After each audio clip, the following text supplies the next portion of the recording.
A very special good morning, everybody. Welcome to another edition of the Morning Briefing. I'm Jeff DeForest along with Mike Lubie, and this is the day that doesn't exist, February 29th. I was so happy when I saw that on the calendar. I love this day. Today, you can blow off all of the people that you owe money to. We were talking about this a little bit yesterday on a show where it doesn't matter. You can tell your landlord to go fuck himself. There's one more day. I got one more day. I got 24 hours. I'll come up with the money. Don't worry about your money. I'll come up with your money. And you can blow off creditors, all kinds of different people, and say, it's a fluke. Every 4 years we get this reprieve. So hopefully everybody will be able to enjoy this day to its full splendor. And the fact that it only comes up every 4 years, happy birthday to all those who were born on February 29th. Is that like, I mean, there are some days where you just get overlooked, Lubie, if you happen to be born on that day. I guess what, Christmas babies? Yeah, they get just completely blown away in terms of celebrations of their birthday. Everybody's preoccupied with Christmas and last-minute shopping and all of that stuff.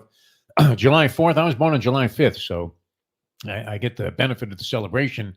And then, you know, the whole, the remnants, the guys that always have. How is it that these people manage to buy more artillery than Zelensky can in the Ukraine? After July 4th, right? And they set it all off on July 5th, so that there's no reprieve there. But February 29th, I mean, it's literally every 4 years you have a birthday. If you're 100 years old today, God bless you. You're only 25, which is a good thing. All right, if you looked up the definition of a chucker in the dictionary, Lubie, what do you think you're going to find? A definition of a chucker. We've talked about this before, and naturally it applies to this whole sensation over Caitlin Clark of Iowa, who now eclipsed the all-time female record for scoring, even though she had already done that. They only counted it modern day. There was a woman named Lynette Woodard who had accomplished a phenomenal number of points many years ago. When and I didn't realize this was this recently, Lubie, as recently as the 1970s into 1980. That's when this woman, Lynette Woodard, played. They didn't recognize, the NCAA did not recognize women's sports. It was the American Association of Intercollegiate Athletes or something. I don't know, some other organization, some bogus thing. It was like the World Boxing Council was running women's athletics. And so these records weren't recognized until now, when all of a sudden they've come into vogue because Caitlin Clark is mowing everybody down, including what I think is going to be a very bogus distinction, Movie, where Caitlin Clark is credited as being the all-time greatest scorer in NCAA history, eclipsing the mark of the great, late Pete Maravich, Pistol Pete, who was scoring about 70 a game for his father, Press Maravich, when he was with LSU.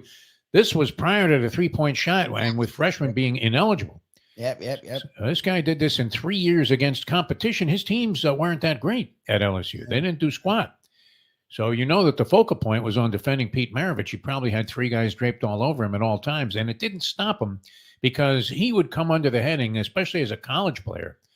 He would be the poster child, the epitome of what it was like to be defined as a chucker, which wasn't necessarily a particularly flattering distinction, Lubie. Were you ever labeled a chucker in your basketball days? I would imagine that you had to even get your hands on the ball, you had to play some kind of wild version of defense so that you might be able to get a possession or two. I ran point. I loved passing. I liked getting to the basket. I would hit a jumper if I had it, but I liked facilitating. That was always my favorite thing. And then I like playing dogged defense. That was what I liked to do. I was aghast at the chuckers, but I was not a chucker. There might have been some, concerns that I fell into the category. A chucker, though, and I wouldn't say that this was true of my basketball experience, but a chucker, I mean, by definition, if you look up the most commonly asked questions about a chucker, the first one, the one that comes up the most is, does this person have a conscience? And the answer, by definition, would have to be no. You have to be essentially of no conscience whatsoever in terms of regards for others if you're a chucker. The big man could be standing under the basket. The chief could be under the basket. And you're still not saying, I don't mean Robert Parrish. I'm talking about the chief in Cuckoo's Nest. Yeah. Could be standing under the basket. Now, in that case, you're afraid the ball's going to bounce off his nose. But, you have a competent player under the basket. You're 40 feet away. You're falling out of bounds. Two guys are all over you like Velcro. And you go ahead and hoist up a shot anyway, hoping to draw a foul. Or and you're going to yell if you're recreationally playing, you're going to yell, I got it, as the ball is going up, even though nobody touched you. That would be the definition of a chucker. Now, does that diminish the accomplishments of Caitlin Clark? Louis. And then it brings up another issue that we've been having a lot of discussions about recently because of a conversation we had with Tom Herman, who is now the head football coach at FAU. We'd also had this conversation with another friend of ours, a gentleman named Charlie Partridge, used to be the head football coach at FAU. That's how we knew him. He went to Pittsburgh to become a defensive coach and now has followed this trend of coaches that love college football, that have been immersed in college football, that epitomize what college football is all about. It's all about the kids. These are guys that are dedicated. They don't care how many family hours they lose. They're sleeping at the office. It's old school type of stuff. And yet, can you imagine Chip Kelly was going to leave? He's left the UCLA job, head coaching job at UCLA, where they've had Dick Vermeil and Terry Donahue and a lot of the greats. I mean, it's still a good job, is it not, Lubie? UCLA, you have a shot. Ranked last year a lot of the season. It's a primetime city, and they're going to the Big Ten, so they're going to get a lot of money and have a shot to really become a prominent program again. Unless you were under pressure. Somebody, the athletic director, had whispered in your ear, by the way, Chip, you're out of here. Yeah. Would you ever consider becoming a scapegoat for Ryan Day when Ohio State fails to beat Michigan again this year? It's and weird, what's going to be the first move they make? They're going to fire the offensive coordinator, no? We know what they pay at big time schools for coordinators, and it's get upwards of $1.5 million to $2 million. I don't know if anyone's made more than that, but you can't tell me there's no way Kelly wasn't making 6 to 7. It's definitely a demotion in pay and title. So the older coaches, younger guys seem to be embracing it. Lane Kiffin seems to be enjoying it. He'll throw barbs out there here and there. Norvell at Florida State seems to be enjoying it. Dan Lanning is just getting his head coaching start with these new rules. But the older dudes who did it the other way were like, I don't want to deal with that shit. So even for pay and for stature, they're like, Saban had another 2 or 3 years. No one was even talking retirement with Saban. They were literally getting top 3 recruiting classes every year. They were pushed into the playoffs last year, even though they didn't deserve it. I mean, Saban wasn't going anywhere. And he's like, you know what? Fuck this. I'm not dealing with this garbage. Let me get on the set of ESPN there. I'll put a mascot head on and replace Lee Corso instead of dealing with all of this bullshit. And the transfer portal, I don't know that anybody anticipated it was going to rise to this level. That's what we've been talking about. Tom Herman was telling us about, and he's at FAU. Any good player that he has is going somewhere else. Yes. It's just the reality of it. So you're trying to put a program together, and you go out and recruit a bunch of good freshmen, and anybody that shows even the slightest bit of ability is going to end up playing for Dion in Colorado. Yeah.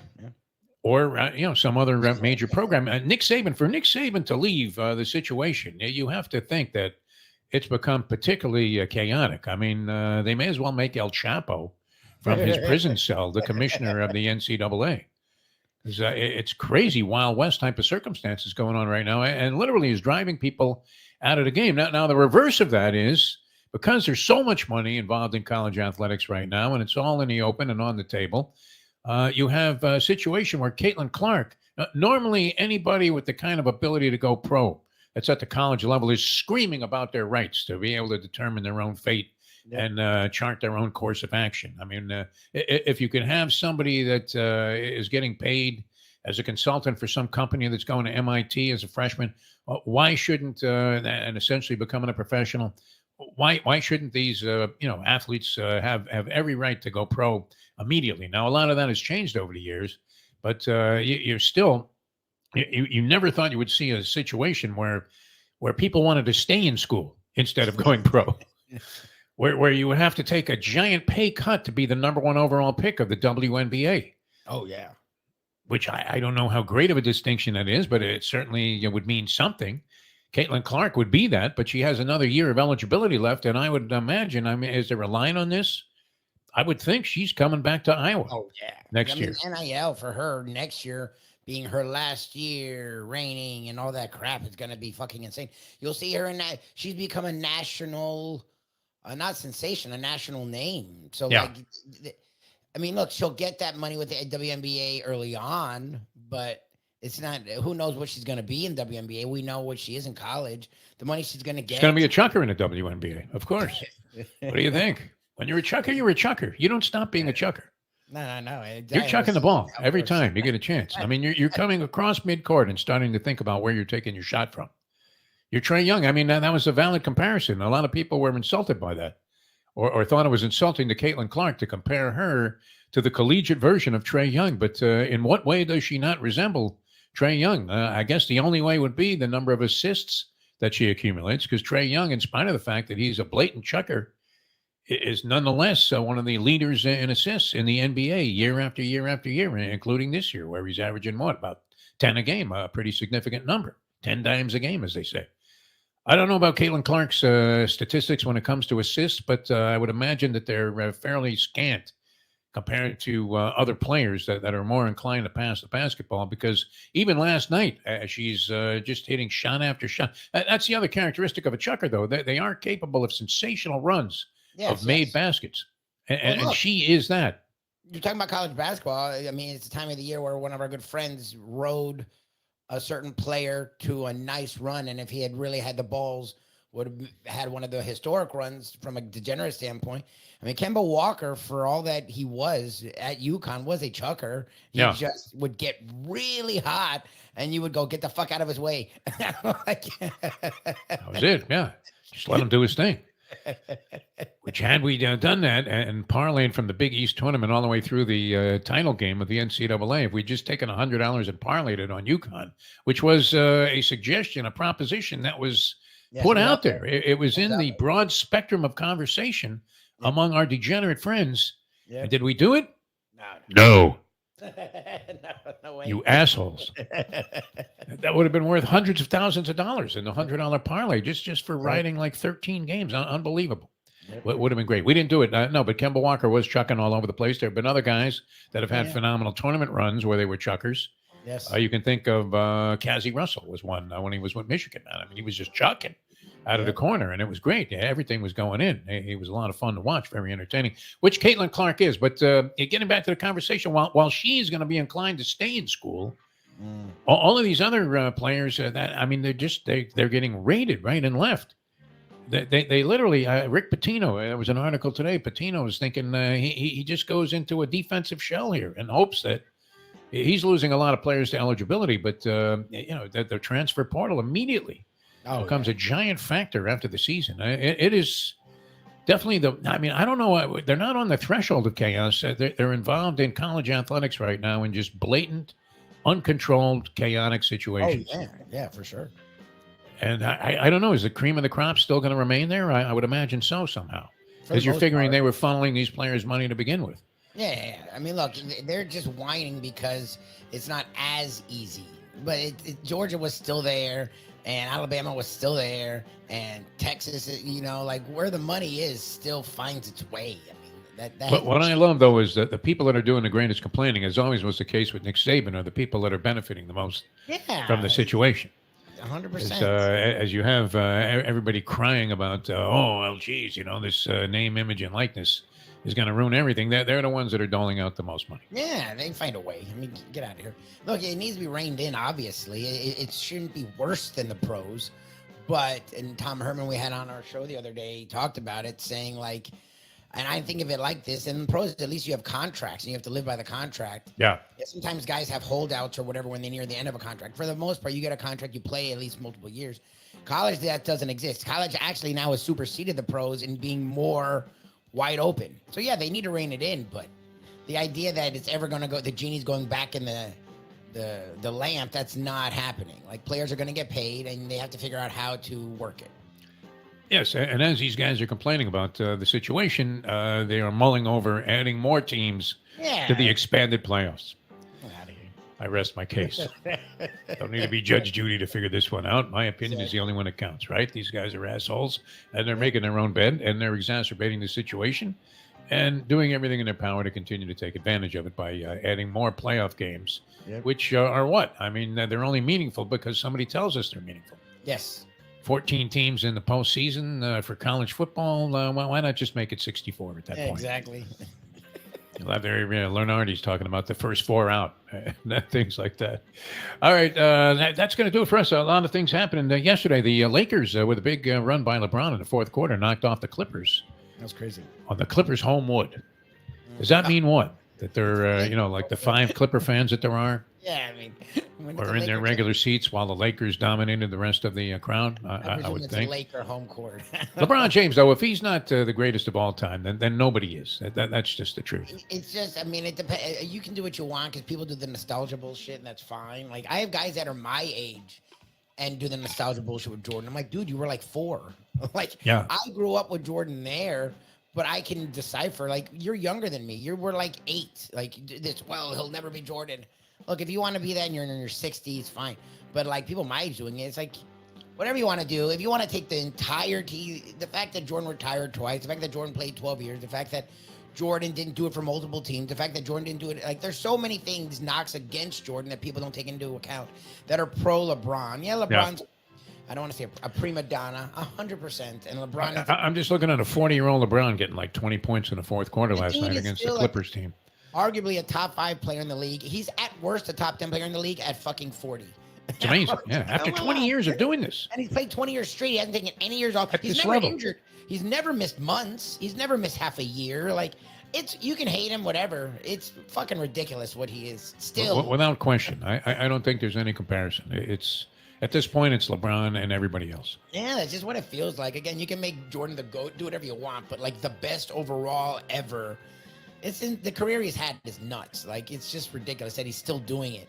Whenever, if he really wants to turn it on, he still can be the best player on the planet. If he really wants to, like, that's crazy. Interestingly, I mean, was the Hunt family known as being particularly frugal, penurious, which is another word for saying they're cheap bastards? They didn't spend. They weren't just spending. They weren't like the Dallas Cowboys, but they weren't called cheap either. I don't think. I don't know. Yeah, it would be insulting. I mean, because they had some kind of an air of distinction to them. And yet, named the second worst franchise to work for by the vote of the NFLPA, the players involved. They say the facilities are archaic. That they're just operating out of the distant past. And even after all of this recent success, Hunt has yet to put any money into renovating the place. And the Dolphins, interestingly, out of our hometown, named number 1, the best franchise to work for. Right, because you can get paid even if you don't accomplish anything. It's great. I'd be curious where all the great franchises are. Look, this happened to Florida State in college. You see, a lot of the time, and it's why Saban was bitching with Alabama. Like, a lot of the time, when you're successful, it's not that you're cheap. It's you get lazy and you get comfortable. So you just keep doing what was working, right? If we can get away with not spending money and having old facilities. Look, the Dolphins were in their heyday and had a facility that you left USC going, what the fuck is this? I couldn't believe it. What a trash bin this was. And maybe Robbie was cheap. But a lot of the time, it's also you just fall into old patterns. And if it works for you, again, the Dallas Mavericks became this great franchise. Yeah, because they sucked for so long. Mark Cuban had to figure out a way to get players to go to fucking Dallas. Like the Miami Heat were sort of average for a long time, and Mickey Arison and Pat Riley had to figure out how to retool the franchise. Like a lot of the times, you see the lowest franchise. Like look at the Dolphins. Yeah, they're great. Yeah, because they suck for so long. They have to have something positive. So have a nice. Clubber Lang was training in better facilities than the Dolphins were when they were at St. Thomas University. Yeah. I literally, the first time I went there to cover any kind of a Dolphin story, I just got a job, a local radio station in Miami. They said, hey, go out to the Dolphins training camp, get some cuts, for your sportscast. Okay, great. So I get there. This was preceding GPS, and I swore, where the fuck did I go wrong? This could not be a place where a professional sports team is doing any kind of training. Yeah, by then they had won titles and were in the Super Bowl every other year. And what a dump, yeah. I mean, they had great players. Legendary stuff was going on there. And sure enough, I mean, they moved to much nicer confines and never did squat after that. And that's funny. Yeah. It happens, right? I mean, it happened so with teams also, where they're pleading with the public, please, we need a stadium. We'll be great forever. We hear this all the time. It's a common rhetoric that happens on the sporting front here in South Florida, Miami market, where teams beg for a new stadium and then they don't make the playoffs for like 17 straight years. You're like, what? Exactly. What about this building that you stiffed the city with? We're swimming in a sea of red ink that we'll never be able to work our way out of. Going to drown right here in red ink. Exactly. And but you guys said, hey, this was going to be a panacea for success. It seldom is. All right, we have to run. We got to get out of here. It's a lot of fun being with you. It's just a bonus day, man. If something goes wrong tonight, don't worry about it. This day didn't count. It won't come around again for another 4 years. So go out there, have a good time, and enjoy yourselves, people. We'll see you tomorrow. A Degenerate Friday edition of the Morning Briefing. For Mike Lubie Lubitz, I'm Jeff DeForest. See you next time here on NoFilter.net.